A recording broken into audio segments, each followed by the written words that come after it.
A journey through time and stone, we explore the beauty of sculpture in Indian architecture. In India, sculpture isn't just decoration, it's a deeply symbolic language of stone and space that communicates mythology, spirituality, and the very essence of life. These intricate carvings tell stories, offer prayers, and celebrate the divine in a way that fuses art and architecture into one breathtaking whole. So, let's dive deep into how sculpture has shaped, and been shaped by, Indian architecture, and how this ancient art form continues to influence modern design today. Indian architecture, especially in religious contexts, is inextricably linked to the art of sculpture. If the architecture provides the skeleton, the sculpture is the flesh, the life, the movement that brings these structures into spiritual focus. Temples like those at Khajuraho, Ellora, and Hampi are alive with stories carved into the stone itself, stories of gods, goddesses, animals, and celestial beings. Take a closer look at the Khajuraho temples. The figures here are not merely static, they are alive with energy, caught in a perpetual dance. These sculptures serve more than an aesthetic purpose. They are symbolic manifestations of the cosmic dance, Leela, the divine play of creation and destruction. In Indian temples, the placement of these sculptures is not arbitrary. Each carving is positioned according to sacred texts like the Shilpa Shastras, which dictate the alignment, proportions, and symbolism of temple design. Sculptures act as mediators between the mortal and the divine, turning the temple into a cosmic diagram, a mandala made of stone. Let's step back for a moment and talk about how these incredible sculptures are made. The process of transforming raw stone into divine figures is as intricate and spiritual as the carvings themselves. Historically, this craft was governed by guilds of sculptors known as Sthapatis. These artisans followed sacred texts like the Shilpa Shastra, which laid out not just the technical process of sculpting, but also the spiritual mindset required to imbue the stone with life. The stone chosen for temple sculpture varies by region. Granite in the south, sandstone in the north, each selected for its durability and texture. After quarrying, the stone would be carefully shaped using hammers and chisels. But it wasn't just about the tools. There was a deep philosophical approach to this art form. Sculptors believed they were releasing the deity or story trapped inside the stone. Imagine the patience, the skill, and the devotion required. These sculptures aren't just attached to temples. They're integrated into the architecture itself. The entire structure, from the gopurams to the sanctum, was often conceived with the carvings already in mind, ensuring that architecture and sculpture existed as one harmonious entity. Nowhere is the fusion of sculpture and architecture more breathtaking than at the Kailasha Temple in Ellora.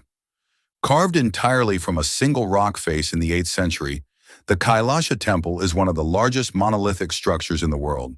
And yet, what's truly astounding is the level of detail in its sculpture. Entire stories and deities emerge from the stone, as if summoned by some divine hand. This temple, dedicated to Lord Shiva, isn't just a feat of engineering. It's an attestation to the profound belief in the spiritual power of sculpture. The figures carved into its surface are not passive. They're dynamic, caught mid-movement, engaging in cosmic battles or dances of ecstasy. The temple becomes a living narrative, a divine epic carved into stone. Notice how the architecture and sculpture are inseparable here. The columns, the walls, even the roof, they're all richly adorned with carvings that depict the celestial realm. Every surface is alive, with symbolism, drawing the worshipper deeper into a spiritual journey as they move through the temple space. Sculpture in Indian architecture is not just about gods and goddesses. Take the Dvarapalas, or guardian figures, at the entrances to many temples. These fierce, often intimidating figures are sculpted to protect sacred spaces from evil forces, symbolically standing at the threshold between the mortal world and the divine. The Dvarapalas serve as reminders of the dual nature of creation, the fierce and the compassionate, the protector and the destroyer. This is a theme echoed throughout Indian sculpture, where gods like Shiva embody both destruction and renewal, and where even the most beautiful figures often hide deeper, more complex meanings. If we want to talk about intricacy, we need to look at the Chenakesava Temple in Belur. Built in the 12th century by the Hoysala dynasty, this temple is a showcase of craftsmanship, where every square inch is covered in sculptural detail. The entire surface of the temple is a canvas for storytelling, where each frieze, each sculpture has a role in the greater narrative. What's remarkable here is the level of realism achieved in the stone. Look at the detailed sculptures of dancers known as madanikas, suspended as if in mid-motion. Their poses are fluid, and their expressions are full of life. These sculptures don't just decorate the temple, they invite you to engage with it, to lose yourself in the stories that unfold on its surface. While temples are the most obvious examples of Indian sculptural art, the influence of sculpture extends into secular architecture as well. Palaces, forts, and even public spaces were adorned with carvings that reflected the cultural and political climate of the time. India's architectural story is inseparable from its sculptural artistry.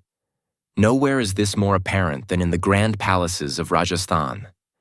Think of the city palace in Udaipur, the Hawa Mahal in Jaipur, or the palaces of Jaisalmer. These structures, though secular in nature, are intricately decorated with sculptures that tell stories of royalty, warfare, and cultural exchange. These palaces weren't just buildings, they were canvases, where artists expressed the identity of an era through sandstone carvings, delicate jali work, and sprawling courtyards. This kind of artistic integration is something modern architecture often overlooks. It's not just the loss of beauty, it's the loss of identity. The beauty of sculpture in Indian architecture isn't just about aesthetics. It's about identity, culture, and spirituality. It's about a way of building that connects us to our history and to the land we stand on. In this age of rapid urbanization, we need an architecture uprising, a movement that rejects faceless, sterile buildings and demands a return to thoughtful, meaningful design. Let's bring back the stories, the symbols, and the craftsmanship that made Indian architecture so unique. Because in architecture, as in life, beauty matters. And with that, we conclude the video. We hope you have had some idea of how many different ways we can make our buildings beautiful in our Indianized way, and how we can beat modern architecture, which is making us fragile, depressed, and anxious. Like and subscribe to the channel for more updates. Do share this video. An active participation of even non-architects is direly needed. Thank you.